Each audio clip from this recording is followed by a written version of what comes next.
Do you feel a shiver up your spine from fear? Yes, it's another story from the Nightshade Diary. You know what that means. Check under the bed and make sure no one or nothing is there. Is the closet door securely shut? Then leave your disbelief behind. Amp up your imagination and hang on tight for another ride into terror and mystery.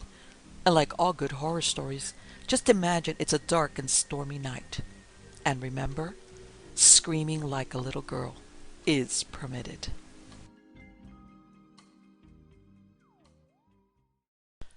The House of the Nightmare by Edward Lucas White. I first caught sight of the house from the brow of the mountain as I cleared the woods and looked across the broad valley several hundred feet below me to the low sun sinking toward the far blue hills. From that momentary viewpoint, I had an exaggerated sense of looking almost vertically down. I seemed to be hanging over the checkerboard of roads and fields, dotted with farm buildings, and felt a familiar deception that I could almost throw a stone upon the house. I barely glimpsed its slate roof. What caught my eyes was the bit of road in front of it, between the mass of dark green shade trees about the house and the orchard opposite. Perfectly straight it was, bordered by an even row of trees, though which I made out a cinder side path and a low stone wall. Conspicuous on the orchard side between two of the flanking trees was a white object, which I took to be a tall stone, a vertical splinter of one of the tilted limestone reefs, with which the fields of the region are scarred. The road itself I saw plain as a boxwood ruler on a green baize table. It gave me a pleasurable anticipation of a chance for a burst of speed. I've been painfully traversing closely forested, semi-mountainous hills. Not a farmhouse had I passed, only wretched cabins by the road, more than 20 miles of which I had found very bad and hindering. Now, when I was not many miles from my expected stopping place, I looked forward to better going, and to that straight level bit in particular. As I sped cautiously down the sharp beginning of the long descent, the trees engulfed me again, and I lost sight of the valley. I dipped into a hollow, rose on the crest of the next hill, and began seeing the house once more, nearer and not so far below. The tall stone caught my eyes with a shock of surprise. Had I not thought it was opposite the house next to the orchard? Clearly it was on the left-hand side of the road toward the house. My self-questioning lasted only the moment as I passed the crest. Then the outlook was cut off again, but I found myself gazing ahead, watching for the next chance at the same view. At the end of the second hill, I only saw the bit of road obliquely and could not be sure. But, as at first, the tall stone seemed on the right of the road. At the top of the third and last hill, I looked down the stretch of road under the overarching trees, almost as one would look through a tube. There was a line of whiteness which I took for the tall stone. It was on the right. I dipped into the last hollow. As I mounted the farther slope, I kept my eyes on the top of the road ahead of me. When my line of sight surmounted the rise, I marked the tall stone on my right hand among the serried maples. I leaned over first on one side, then on the other to inspect my tires. Then I threw the lever. As I flew forward, I looked ahead. There was the tall stone, on the left of the road. I was really scared and almost dazed. I meant to stop dead, take a good look at the stone, and make up my mind beyond peradventure whether it was on the right or the left, if not indeed in the middle of the road. In my bewilderment, I put on the highest speed. The machine leaped forward. Everything I touched went wrong. I steered wildly, slewed to the left, and crashed into a big maple. When I came to my senses, I was flat on my back in the dry ditch. The last rays of the sun sent shafts of golden green light through the maple boughs overhead. My first thought was an odd mixture of appreciation of the beauties of nature and disapproval of my own conduct in touring without a companion, a fat I had regretted more than once. Then my mind cleared and I sat up. I felt myself from the head down. I was not bleeding, no bones were broken, and, while much shaken, I had suffered no serious bruises. Then I saw the boy. He was standing at the edge of the cinder path. near the ditch. He was stocky and solidly built, barefoot, with his trousers rolled up to his knees, wore a sort of butternut shirt, open at the throat, and was coatless and hatless. He was tow-headed, with a shock of tousled hair, was much freckled, and had a hideous hard lip. He shifted from one foot to the other, twiddled his toes, and said nothing whatever, though he stared at me intently. I scrambled to my feet and proceeded to survey the wreck. It seemed distressingly complete. It had not blown up, nor even caught fire, but otherwise the ruin appeared hopelessly thorough. Everything I examined seemed worse, smashed than the rest. My two hampers alone, by one of these cynical jokes of chance, had escaped. Both had pitched clear of the wreckage and were unhurt, not even a bottle broken. During my investigations, the boy's faded eyes followed me continuously, but he uttered no word. When I had convinced myself of my helplessness, I straightened up and addressed him. "How far is it to a blacksmith shop?" 8 mile, he answered. He had a distressing case of cleft palate, and was scarcely intelligible. "Can you drive me there?" I inquired. "Nary team on the place," he replied. "Nary horse, nary cow." "How far to the next house?" I continued. 6 mile, he responded. I glanced at the sky. The sun had already set. I looked at my watch. It was going 7:36. "May I sleep in your house tonight?" I asked. "You can come in if you want to," he said, "and sleep if you can. House all messy. Ma's been dead 3 year and Dad's away. Nothing to eat but buckwheat flour and rusty bacon." "I've plenty to eat," I answered, picking up a hamper. "Just take that hamper, will you?" "You can come in if you're a mind to," he said, "but you got to carry your own stuff." He did not speak gruffly or rudely, but appeared mildly stating an inoffensive fact. "All right," I said, picking up the other hamper. "Lead the way." The yard in front of the house was dark under a dozen or more immense athos trees. Below them many smaller trees had grown up, and beneath these a dank underwood of tall, rank suckers out of the deep, shaggy, matted grass. What had once been apparently a carriage drive left a narrow, curved track, disused and grass-grown, leading to the house. Even here were some shoots of the anthilus, and the air was unpleasant with the vile smell of the roots and suckers and the insistent odor of their flowers. The house was of gray stone, with green shutters faded almost as gray as the house. Along its front was a veranda, not much raised from the ground, and with no balustrade or railing. On it were several hickory splint rockers. There were 8 shuttered windows towards the porch, and midway of them a wide door, with small violet panes on either side of it and a fanlight above. "Open the door," I said to the boy. "Open it yourself," he replied, not unpleasantly, nor disagreeably, but in such a tone that one could not take the suggestion as a matter of course. I put down the 2 hampers and tried the door. It was latched, but not locked, and opened with a rusty grind of its hinges, on which it sagged crazily, scraping the floor as it turned. The passage smelt moldy and damp. There were several doors on either side. The boy pointed to the first on the right. "You can have that room," he said. I opened the door. What with the dusk, the interlacing trees outside the piazza roof, and the closed shutters, I could make out little. "Better get a lamp," I said to the boy. "Nary lamp," he declared cheerfully. "Nary candle. Mostly I get a bed before dark." I returned to the remains of my conveyance. All 4 of my lamps were merely scrap metal and splintered glass. My lantern was smashed flat. I always, however, carried candles in my valise. This I found split and crushed, but still holding together. I carried it to the porch, opened it, and took out 3 candles. Entering the room where I found the boy standing just where I had left him, I lit the candle. The walls were whitewashed, the floor bare. There was a mildewed, chilly smell, but the bed looked freshly made up and clean, although it felt clammy. With a few drops of its own grease, I stuck the candle on the corner of a mean, rickety little bureau. There was nothing else in the room save 2 rush-bottom chairs and a small table.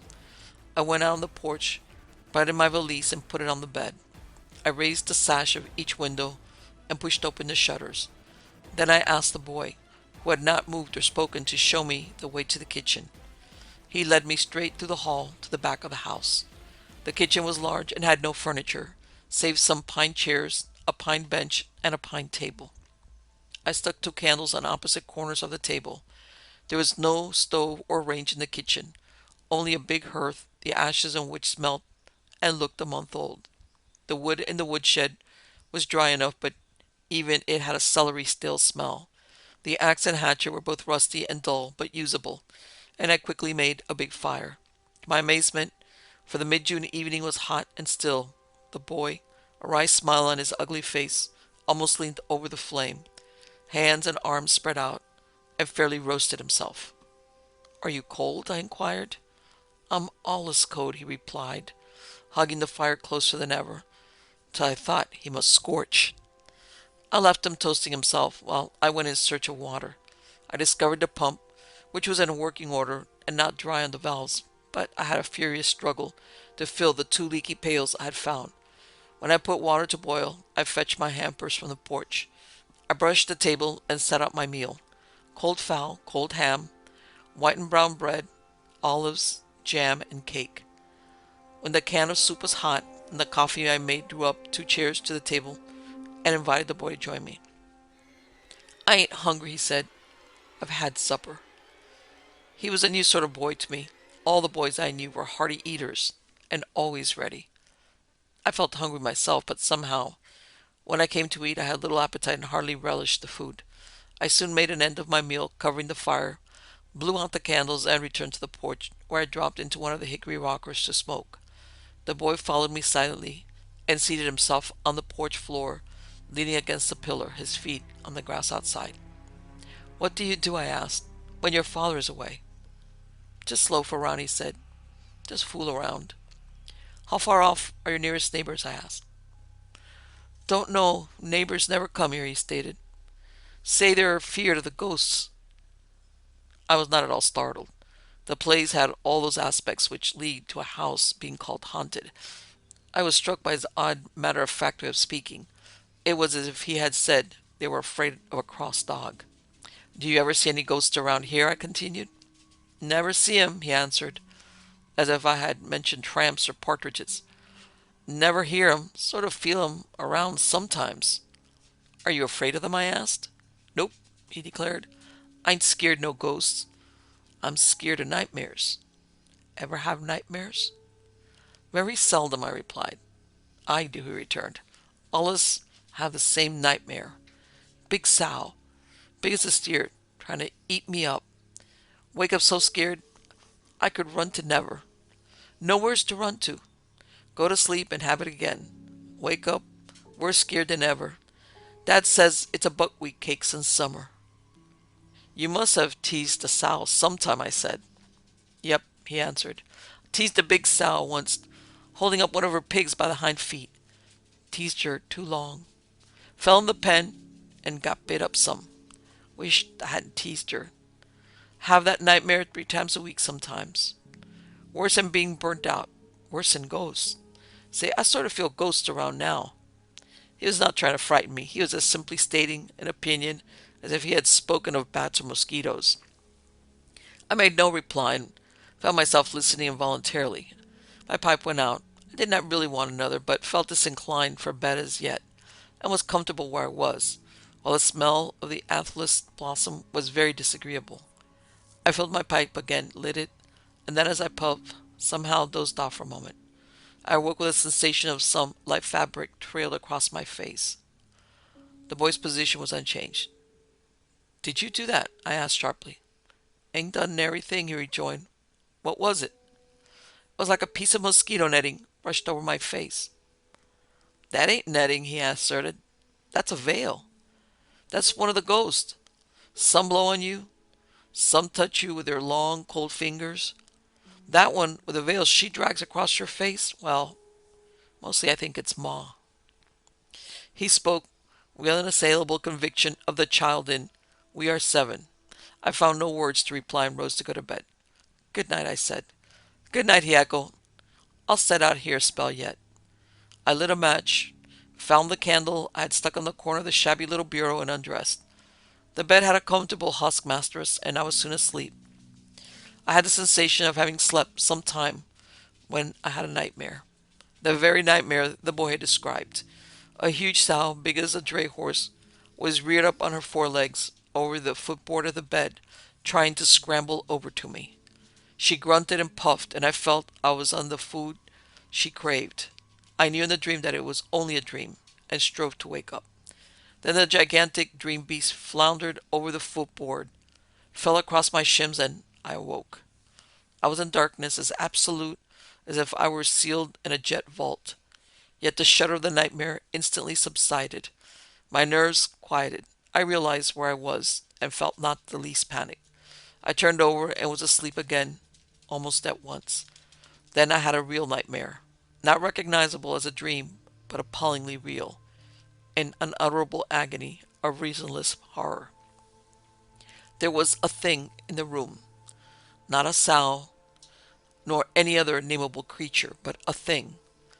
It was as big as an elephant, filled the room to the ceiling, was shaped like a wild boar, seated on its haunches, with its forelegs braced stiffly in front of it, had a hot, slobbering red mouth, full of big tusks, and its jaws worked hungrily. It shuffled and hunched itself forward, inch by inch, till its vast forelegs straddled the bed. The bed crushed up like wet blotting paper, and I felt the weight of the thing on my feet, on my legs, on my body, on my chest. It was hungry, and I was what it was hungry for, and it meant to begin on my face. Its dripping mouth was nearer and nearer. Then the dream helplessness that made me unable to call or move suddenly gave way, and I yelled and awoke. This time my terror was positive and not to be shaken off. It was near dawn. I could describe dimly the cracked, dirty window panes. I got up, lit the stump of my candle and two fresh ones, dressed hastily, strapped my ruined valise, and put it on the porch against the wall near the door. Then I called the boy. I realized quite suddenly that I had not told him my name or asked his. I shouted "Hello" a few times, but won no answer.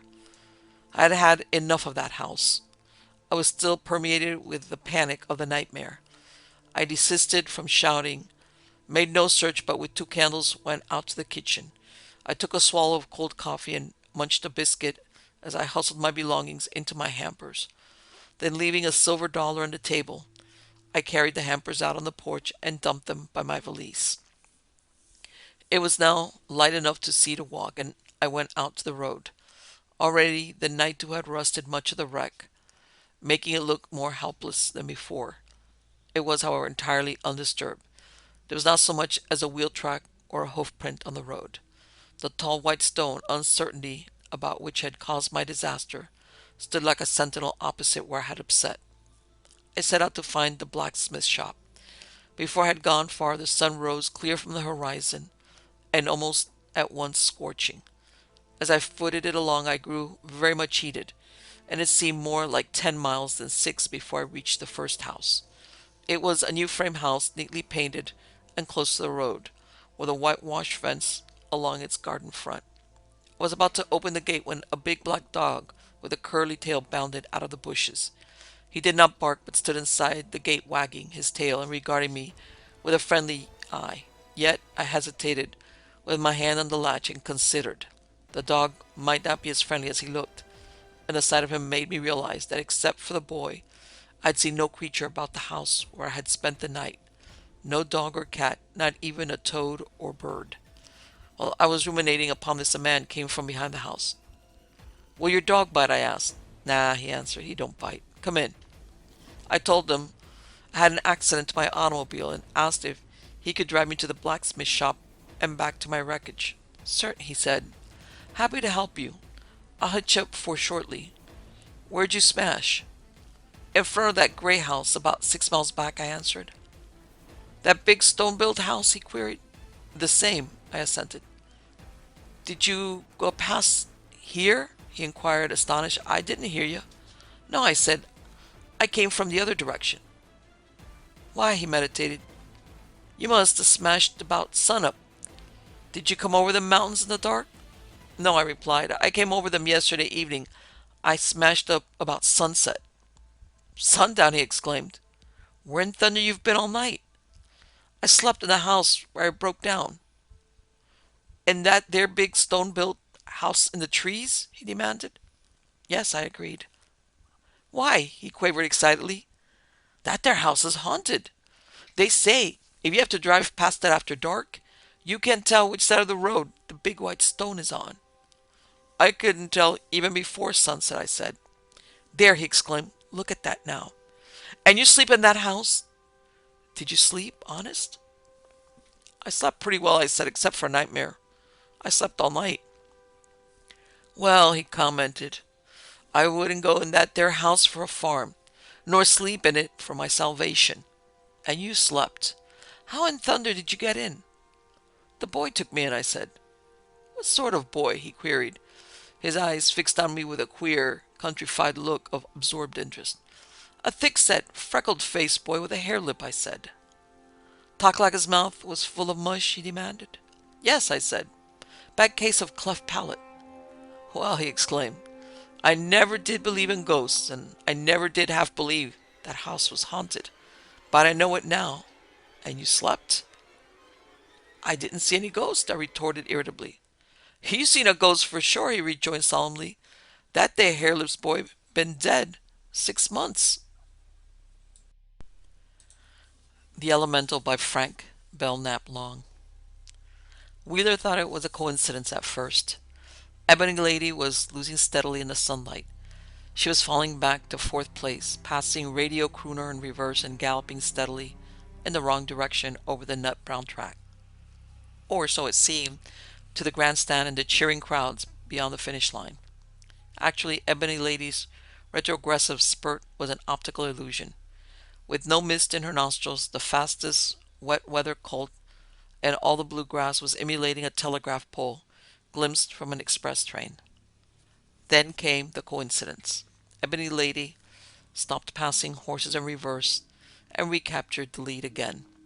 She retook the lead in less than 5 seconds, spurting past 3 horses like a jet of liquid petroleum. Wheeler rubbed his eyes. Had he turned and also ran into a winner with one little thought? For several hours now he had been aware of a strange new power in himself. Just by concentrating, he could push people aside when he walked. In a crowd, when he needed elbow room, he could clear a path for himself. But Ebony Lady was thundering over the turf a quarter of a mile away, and in his mind there was no awareness of strain. He was merely thinking, "I want that horse to go faster. I want that horse to win."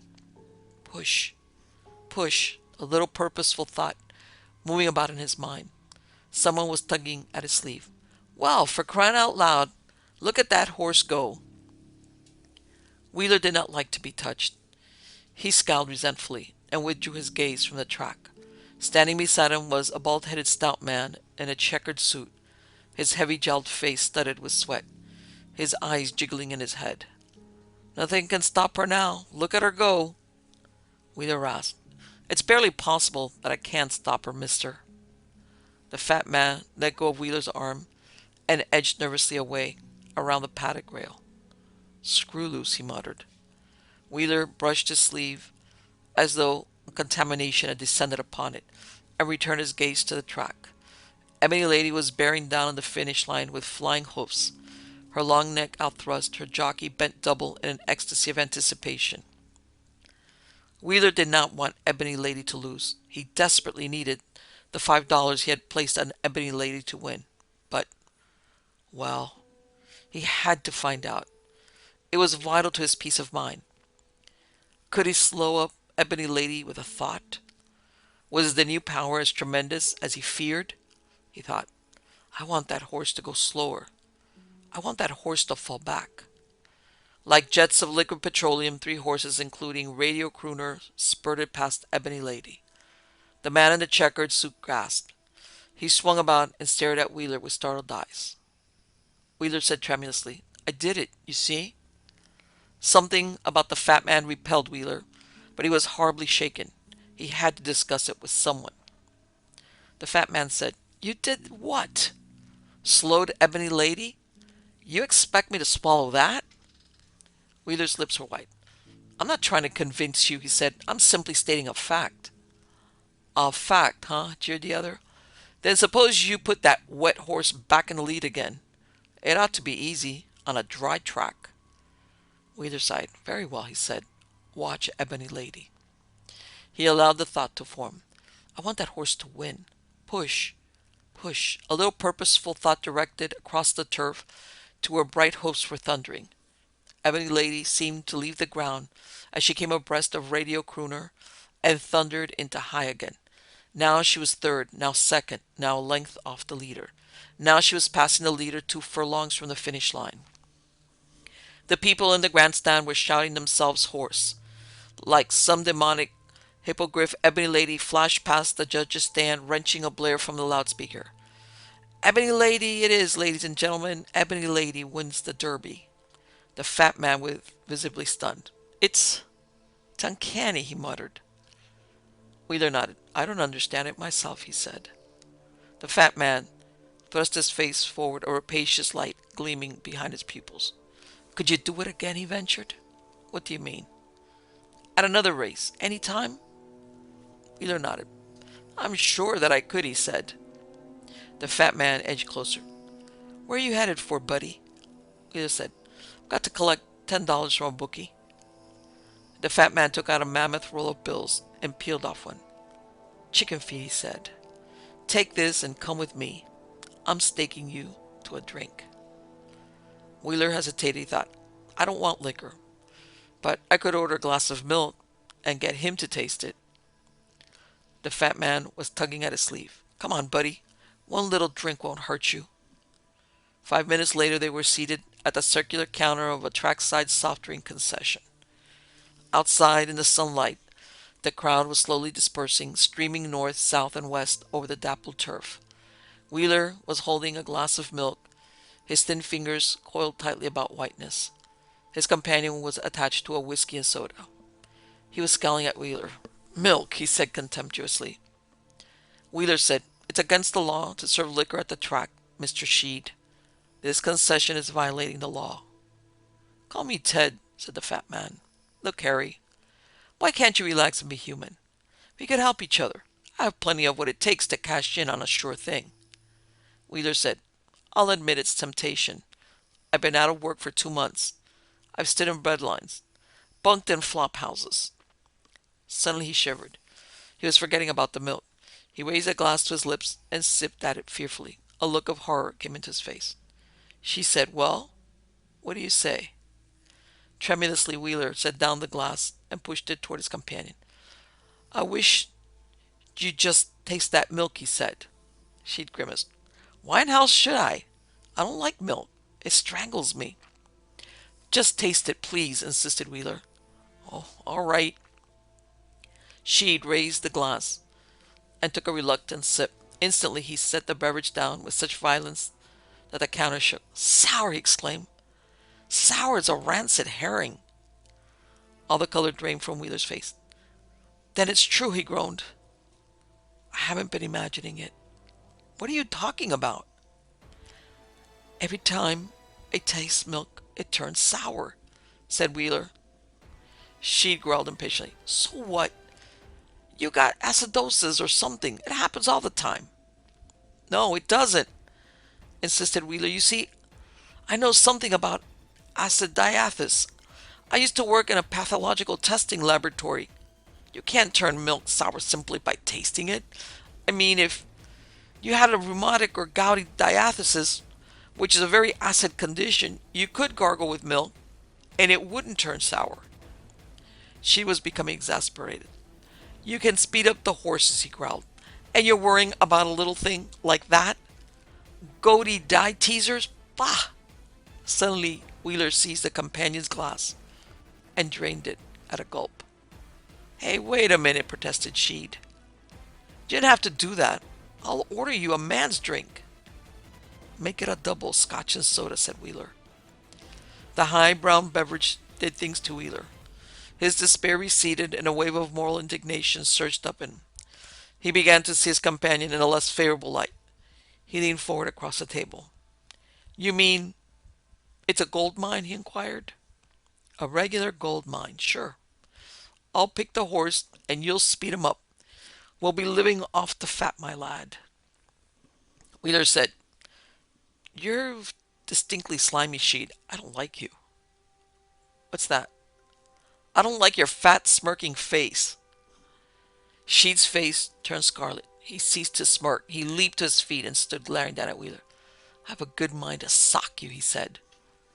The thought formed quickly. Push him fast and far.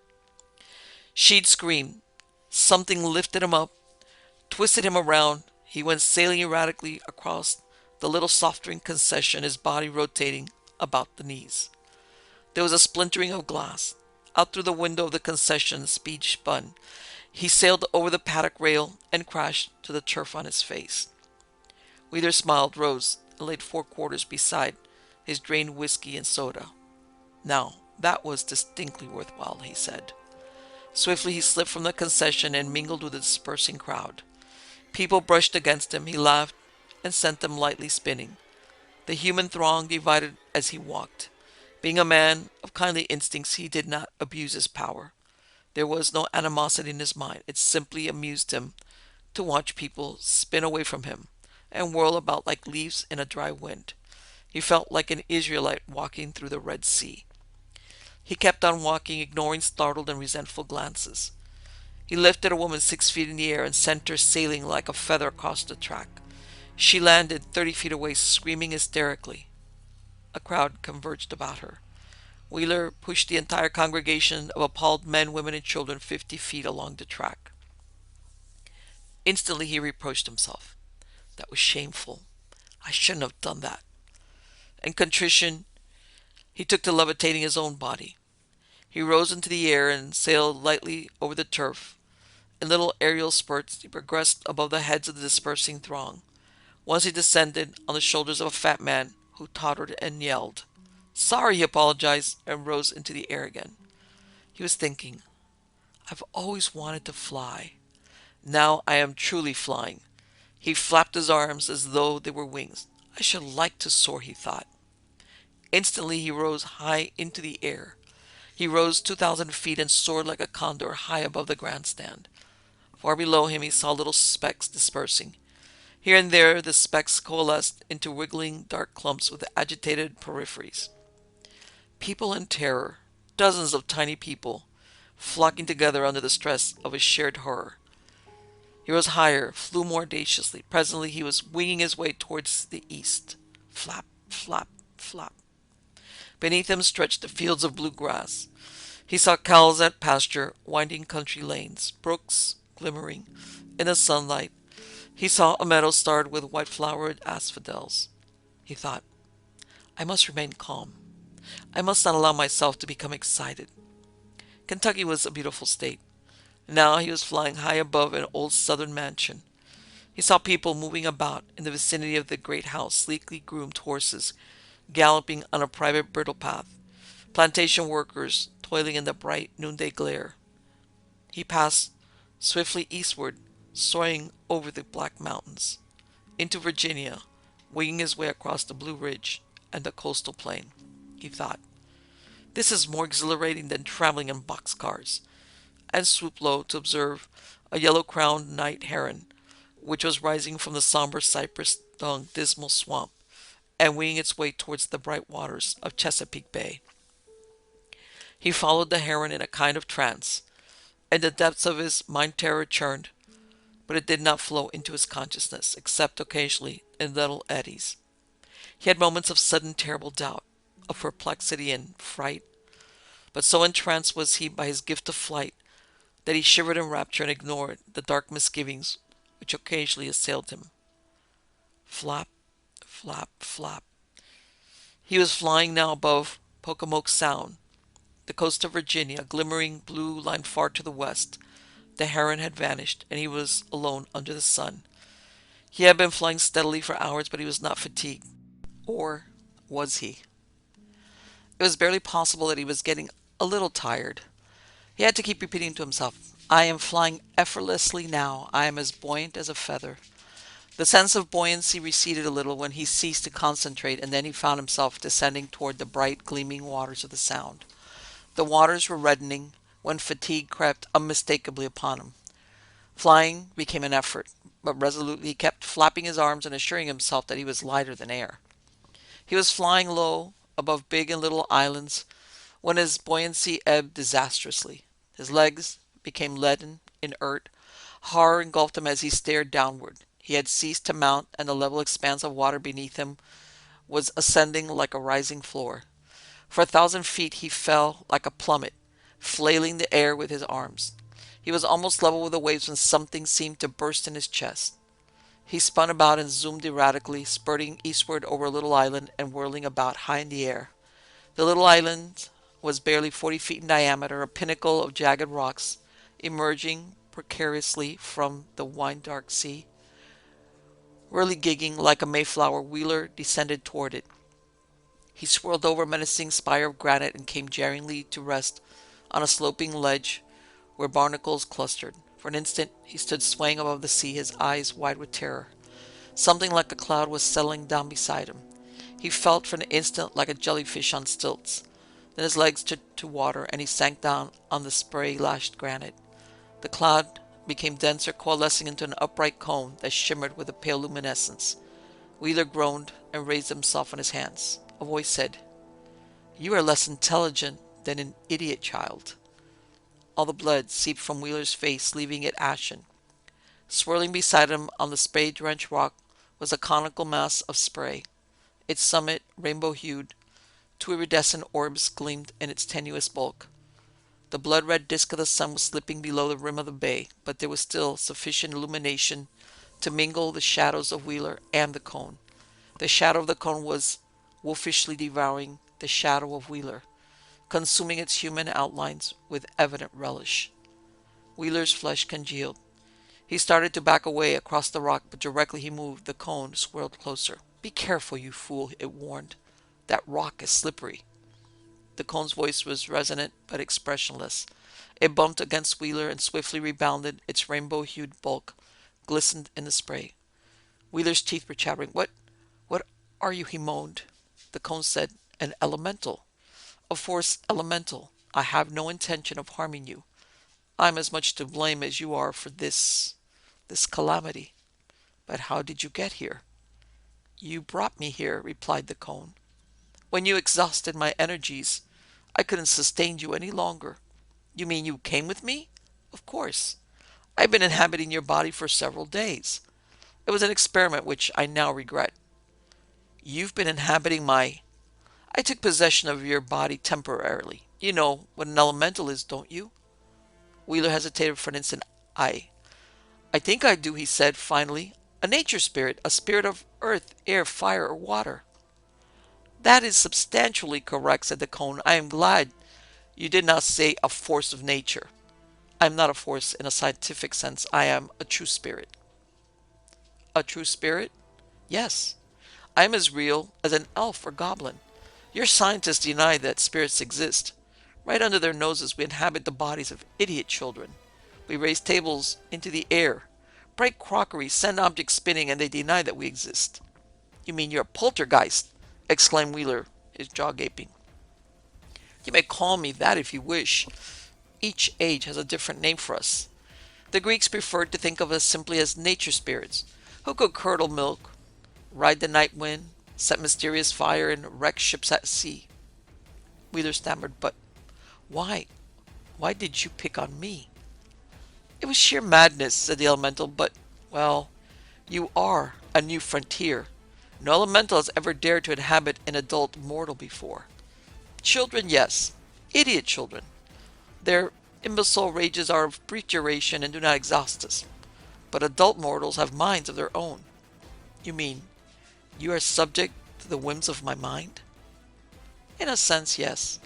When you think of something you want to do, I am compelled to assist you.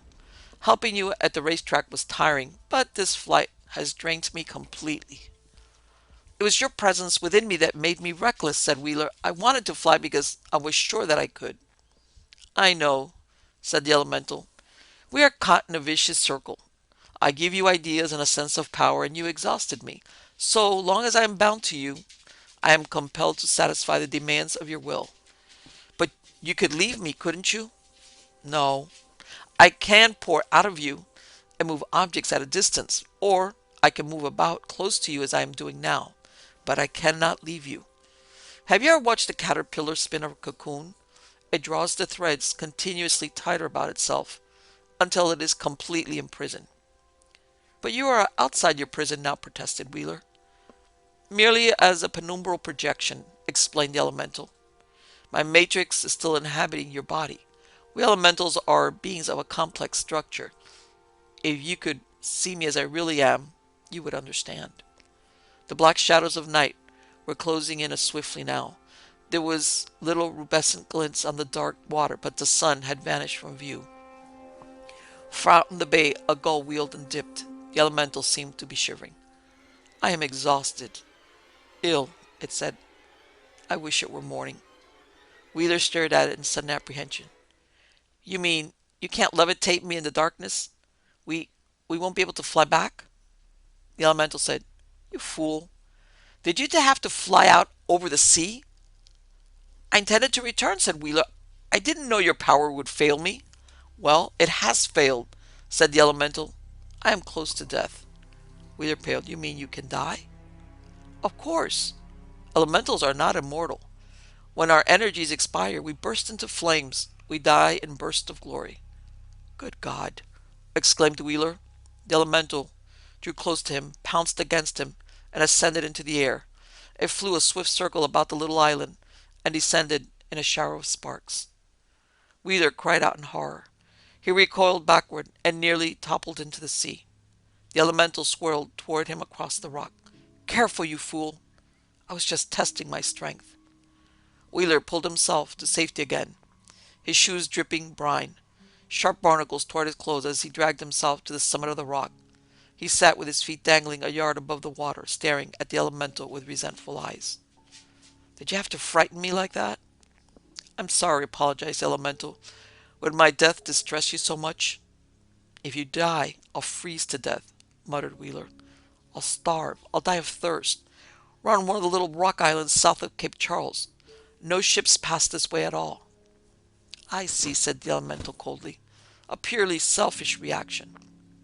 Wheeler groaned and fumbled in his pocket for a cigarette. Why did this have to happen to me? He muttered. He was lighting the cigarette when the elemental swirled toward him like a devouring entity. It tore the match from his fingers and whirled it about in the air. The flames spurted in all directions. It rayed through the elemental from base to summit, bathing it in unearthly refulgence. Ah, that is good, murmured the spirit, as the glow subsided. I feel better now. Wheeler gasped. You mean you can draw energy from a flame? From light, you fool. Tomorrow when the sun rises, I shall suck in energy and be strong again. The sun is the source of all my strength. A great wave of relief surged up in Wheeler. He fumbled for another match, lit it, held it up instantly. It was snatched from his fingers. For 15 minutes he fed the elemental matches. He had one match left when he said, Can I smoke now? Go ahead, said the elemental. Wheeler felt better as soon as the soothing smoke entered his lungs. He inhaled deeply, sighed, and assumed a more comfortable position on the rock. I suppose we shall be here until morning, he said with resignation. He did not see the wave coming. It rose up behind him, crashed against the rock, and drenched him with spray from head to foot. The spray was ice cold, and so was a little red eel that plopped against the neck and slithered down under his collar behind. Wheeler began cursing softly in the semi-darkness, his fingers clutching in despair a charred cylinder that dripped. The elemental said, I must be fairly strong even now, if I can raise a wave. The night passed wretchedly for Wheeler. The cold crept into his bones and filled his throat with phlegm. He dozed and woke in fitful starts. Once he awoke suddenly and saw the elemental bobbing about in the sea. Once he saw it standing amidst shadows with its back to a cloud. The moon was veiled in mist, but the luminosity which poured from the eternally vigilant cone bathed the little island in a spectral radiance. Toward morning, Wheeler fell into a heavy sleep. He slept dreamlessly at first, but when light touched his eyelids he began to stir and dream about the sun.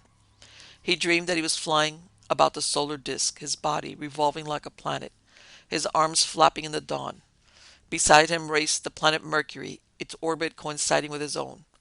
Within him surged boundless power, a sense of kingship with the great orb of life. Now he was passing little Mercury in his flight above the sun. He awoke with a start. The air about him was bright and cold. It was a grayish brightness. The island and the sea were enshrouded in a bright grayish fog. A fog. It swirled above the water, and rising little eddies flowed mistily about the rock upon which he lay. He was aware of a wailing, a hideous sobbing immediately beneath him. I am dying. Oh, I am dying. The sun has failed me. The silver gray passenger seaplane was winging its way over Chesapeake Bay. The pilot was gazing downward at the long, bright coastline of a mighty peninsula that reached out with eager arms into the sea. He was passing directly over a group of little islands when he saw the light, a sudden blinding flare that lit up the sea beneath him and ascended to the sky, brightening the clouds, a terrific flare in daylight amidst a dispersing fog. His hands trembled on the controls. He turned to the assistant pilot beside him, issued swift commands. We must ascend immediately. That was an emergency flare. A plane is down, perhaps. Beside him, a grim boy nodded. Yes, I understand. It came from one of those little islands, didn't it? The plane descended in a slow arc above Chesapeake Bay. It descended competently, for its pilots were Mineola-trained experts who knew how to approach the sea with foresight in a region where islands clustered thickly. Swiftly downward the plane swooped, a great behemoth of the skyways that trembled not at all as its silvery bulk descended above the fog-wreathed water. The fog still clung tenuously to the still water in ghost-like filaments. Nebulously the little rock island loomed out of the bay, seeming to increase in height as the plane swooped level with the waves and scudded to rest in a swirl of foam. "You're sure that was the island?" said the pilot, who had first sighted the flare. He stared across the filmy water, squinting through filtering sunlight at a jagged pinnacle of rock. "I'm positive," said the grim boy. "There's someone on it, too. Shall we hail him?" "Wait a minute," said the other. "We're drifting closer." The plane was within 50 feet of the little island when the castaway came distinctly into view. The two pilots stared incredulously. The grim boy was wearing spectacles. Swiftly he took them off, wiped them, and put them on again. "Good God," he exclaimed. "How do you suppose that got there?" Clinging tenaciously to the rocks was a frail little man in shabby clothes, a crushed derby adhering to his skull, his shoes and trouser legs flaked with crystals of snow-white salt. Red sunlight was pouring revealingly on his upturned face, clouding at the corners of his mouth and filling his eye cavities with a lambent radiance. His face, in the thin, dispersing fog, resembled a skull suspended above a lake of brimstone, with the lurid vapors of Hades swirling up above it.